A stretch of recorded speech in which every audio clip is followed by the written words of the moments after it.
Degenerative disc disease is one of the most common causes of neck and lower back pain. Spinal discs contain a soft inner core surrounded by a tougher outer wall that acts as a cushion between the vertebrae of the spine. As we age, the discs dry out and succumb to wear and tear.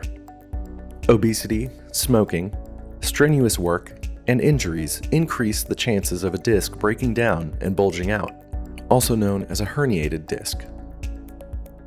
Symptoms of degenerative disc disease usually start with discomfort and pain in the lower back, buttocks, and legs. They can progress into more severe pain, tingling, and numbness.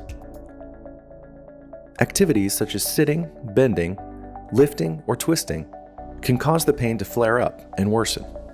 The pain may come and go, and degenerative disc disease in the cervical spine can even cause the pain to radiate into the shoulders and arms. Degenerative disc disease usually comes about as a natural part of the aging process, and treatment will usually involve 2 steps. First, spinal specialists will prescribe anti-inflammatory medication and targeted steroid injections to relieve the pain.